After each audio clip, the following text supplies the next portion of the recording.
meus irmãos e minhas irmãs. Paulo fala algumas vezes na nossa salvação e no Salvador Jesus Cristo.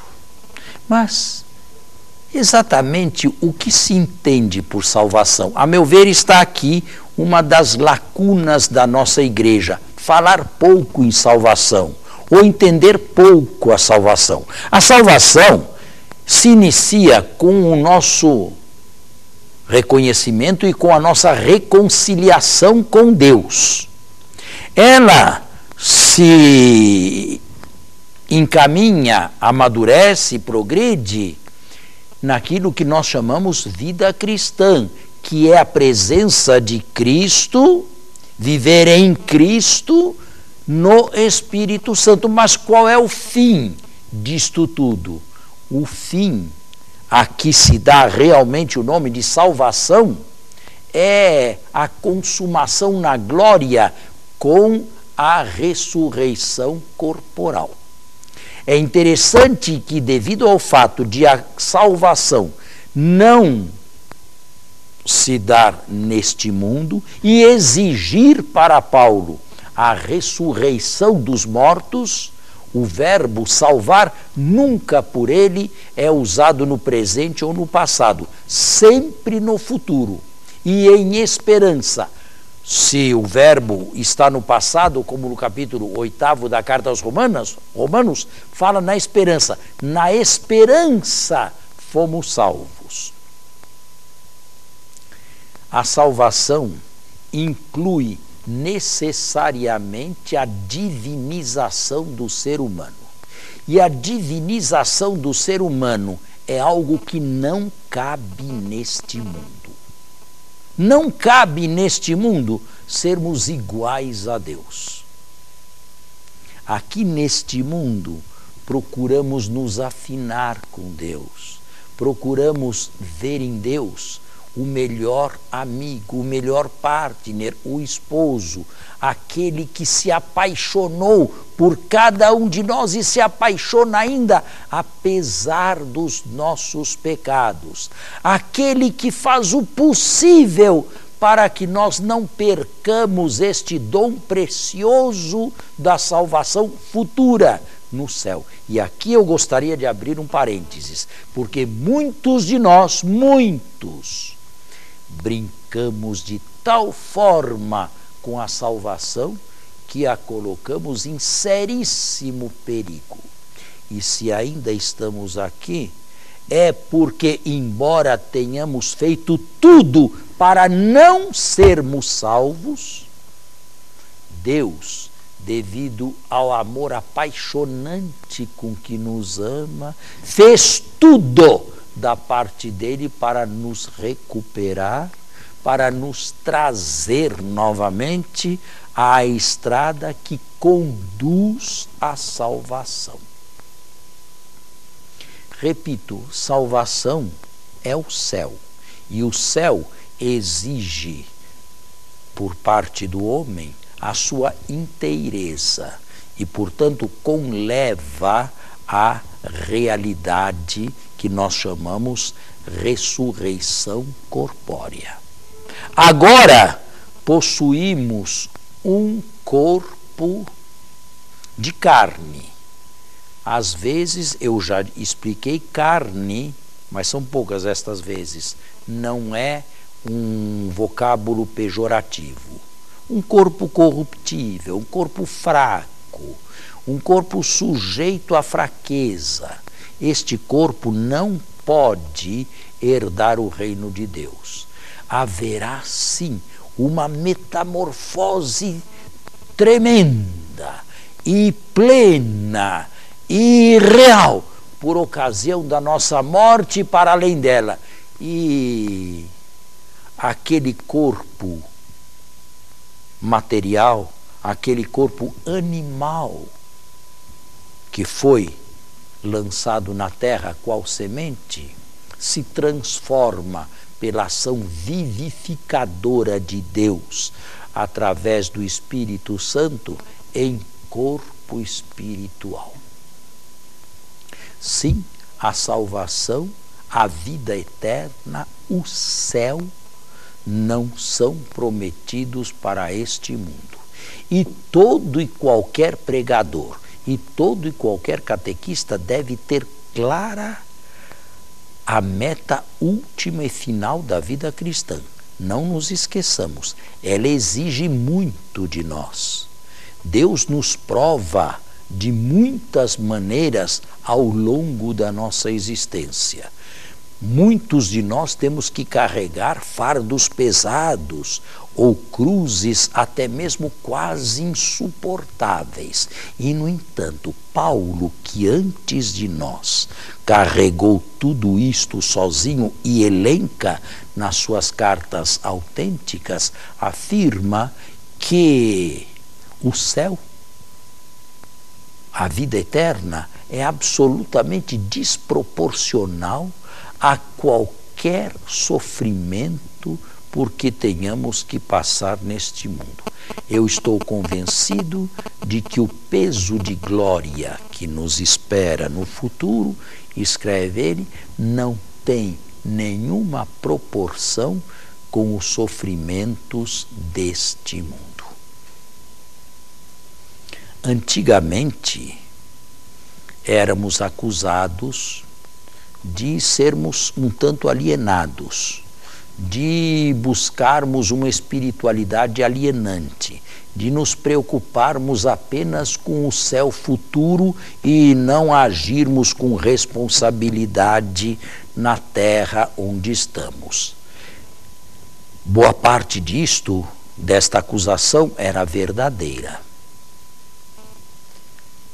E, no entanto, embora com os pés no chão, embora sabedores de que Deus, no presente momento, não nos quer na eternidade ainda, não nos quer na vida eterna, quer nos viajantes e peregrinos desta história, apesar disto, os olhos devem estar sempre fixos no futuro, onde se encontra a nossa maior esperança.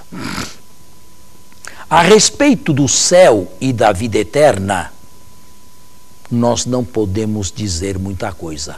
A própria Escritura usa uma linguagem altamente simbólica, como, por exemplo, no Apocalipse, ao se referir às realidades futuras da Nova Jerusalém.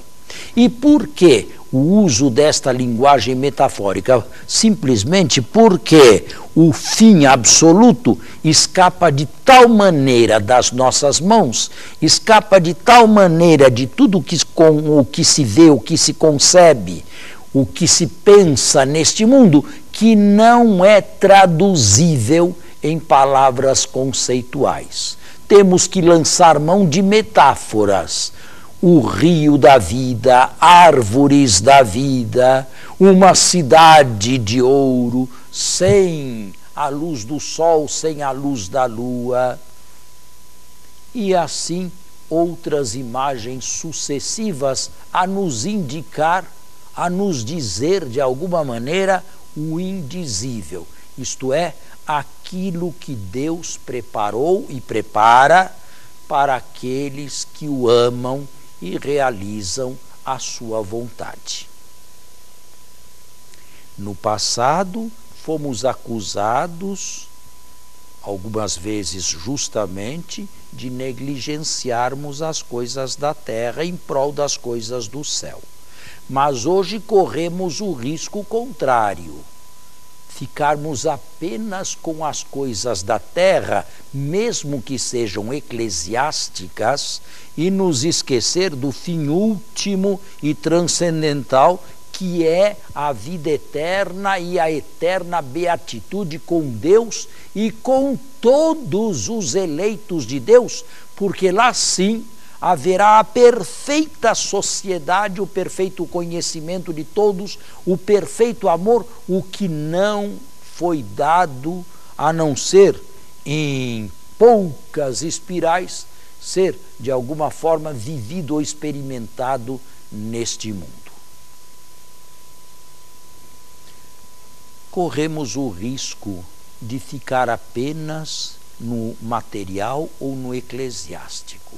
Corremos o risco de ficarmos nos meios e de tal maneira enredados nos meios, ainda que sejam pastorais, de modo a esquecer o invisível, de modo a esquecer o que é eterno. A propósito, quando foi o último sermão, a última homilia que escutou a respeito do céu, a respeito da vida eterna?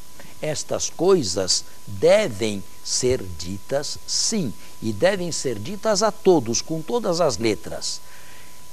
Mas a igreja não seria igreja se ela se realizasse apenas neste mundo.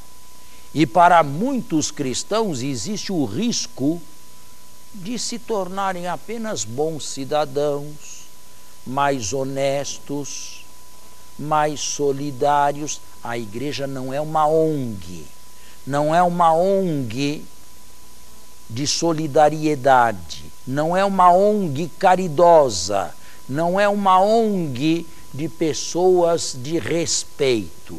A igreja é muito mais do que isto. É um conjunto de muitos seres humanos que, através da mesma fé, da mesma esperança e do mesmo amor, caminham conjuntamente, cada um pela sua estrada própria, em direção à meta última, à meta definitiva, que é a vida eterna. Os santos de todas as épocas são pessoas que, neste ponto, nos dão exemplo. Muito mais do que nós, regaçaram as mangas. Quer tratando de doentes, quer tratando de crianças pobres abandonadas, quer tratando de famílias, quer tratando de imigrantes, quer tratando de operários, jovens de ambos os sexos, idosos, sobretudo pessoas abandonadas, rejeitadas. Dificilmente se pode dizer que esta gente vivia apenas preocupada com o além. Mas eram pessoas que recebiam do além, do céu e da sua esperança, a força para agirem na terra como agiram ao longo de todas as suas vidas. E ao canonizar algumas delas, a igreja nos apresenta um modelo concreto de alguém que soube passar pelas coisas deste mundo com sabedoria, com prudência, de modo a não perder as coisas eternas.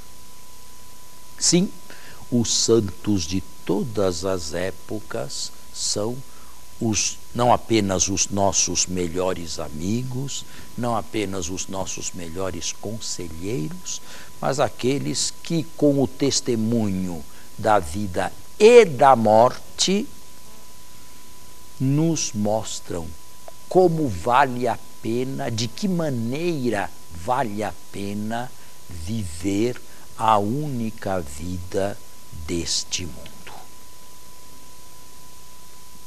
Não são apenas os canonizados, são todos aqueles e aquelas que atravessaram o mar da história, sofreram as suas tribulações e agora estão de pé. A linguagem também é metafórica, porque o céu é indizível, diante do trono de Deus e do Cordeiro, com vestes brancas e as palmas da vitória nas mãos, cantando o cântico dos redimidos, como nos afirma o Apocalipse.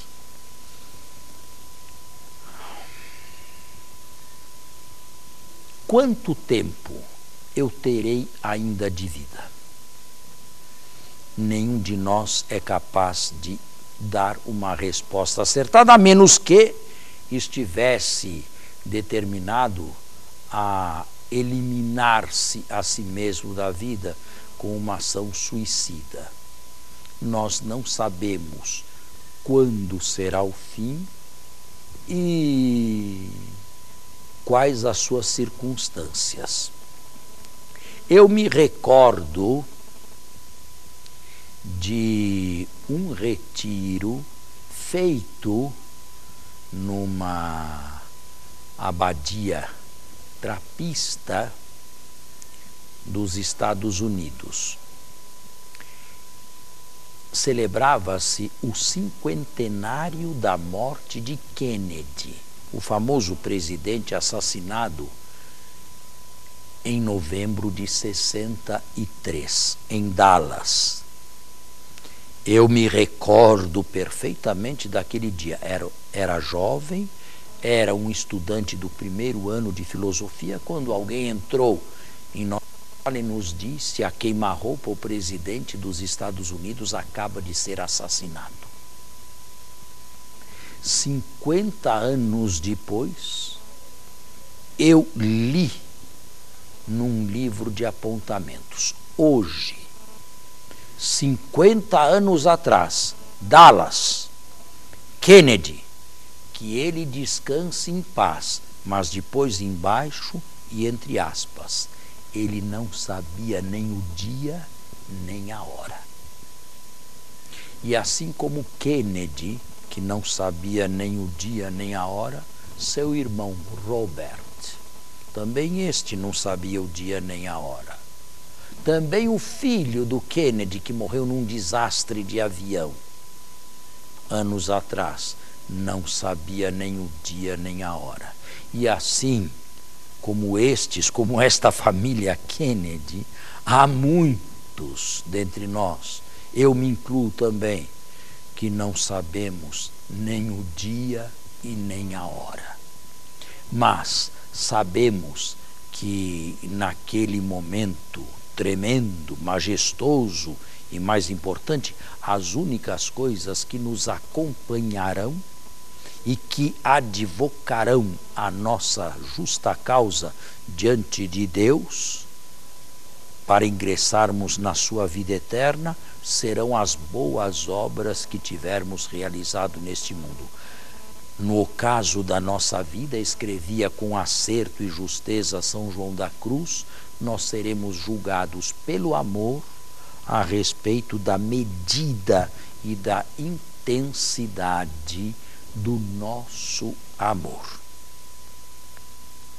Enquanto isto não acontecer, nós vivemos a vida do peregrino. Alguns podem imaginar que terão largos anos pela frente, embora ninguém saiba o dia nem a hora. Outros, como eu, já podem concluir que o seu passado foi muito mais extenso do que o presente e o que se pode preparar ainda num futuro mais ou menos previsível. Eu costumo dizer para mim mesmo que eu estou vivendo o outono da minha vida. Já passou a primavera há muitos anos e já passou o verão também. Estou em pleno outono. Mas o outono é uma estação bonita, desde que se tenha o que recolher, como os frutos recolhidos em cada outono. É a estação das grandes sínteses da nossa vida, desde que se tenha o que sintetizar. Virá depois o inverno, com as suas noites gélidas, onde ninguém mais poderá trabalhar. De qualquer maneira, mais uma vez eu cito São Paulo. A noite vai alta e o grande dia do encontro definitivo já está chegando. Nós estamos hoje mais próximos da nossa salvação futura do que quando abraçamos a fé. Portanto, se a noite vai alta e o grande dia do grande encontro se aproxima, sempre de acordo com as suas palavras de advertência, deixemos de lado as obras da carne, deixemos de lado as obras das trevas, revistemo-nos das obras da luz. Como de dia, caminhemos com honestidade. Busquemos, enquanto tempo ainda há, revestir-nos plenamente de Jesus Cristo. Eu disse em outra meditação, não é verdade que o céu seja um salão onde todos se sentam igualmente uns ao lado dos outros. O céu é Deus. E existem mergulhos diferentes um do outro na mesma realidade que é Deus. Uns mergulham em Deus mais profundamente e possuem um céu mais profundo. Outros mergulham mais superficialmente e possuem um céu mais superficial. Todos se mergulharão em Deus, todos serão bem-aventurados, mas a medida de um não é a medida do outro. A capacidade de Deus que um adquiriu neste mundo com a sua graça e o esforço próprio não é igual à capacidade de um outro. Será maior ou será menor. Cada um mergulhará em Deus, cada um verá Deus de acordo com os seus próprios merecimentos, de acordo com o seu próprio teor e, por que não dizer, de acordo com a sua opção existencial de vida. Estamos no fim de mais uma meditação. E aqui não posso deixar de colocar as perguntas práticas e necessárias. Você crê no céu? É importante esta pergunta porque existem cristãos que não creem no céu. Existem cristãos que, diante de um defunto deitado num caixão, sentem embaraço, sentem reticências, mas não estão de todo certos que por detrás daquela morte existe uma plenitude de vida. Você crê realmente na vida eterna após o término desta vida? Você crê que a vida eterna está numa projeção da vida cristã, embora seja totalmente desproporcional a tudo aquilo que realizemos hoje como vontade de Deus em nós? Você está convencido de que verá Deus? Sim, mas de acordo com a sua graça, a graça dele e a sua própria cooperação. Você está convencido de que você se prepara para um grande mergulho em Deus? E quanto mais se preparar, mais profundo será este mergulho? Você é capaz de superar agora um sem número de dificuldades por causa desta esperança que está depositada como semente em cada um dos nossos corações? São bem expressões paulinas com as quais, por exemplo, se inicia a primeira carta aos Tessalonicenses. Bem, nós temos agora um tempo livre, silencioso e suficiente para que cada um responda diante da própria consciência e diante de Deus, realizando bem e terminando melhor este retiro, a estas perguntas que acabo de ser formuladas. Não se esqueça, a própria resposta, para ser verdadeira, necessita da graça de Deus, que não deixaremos de suplicar.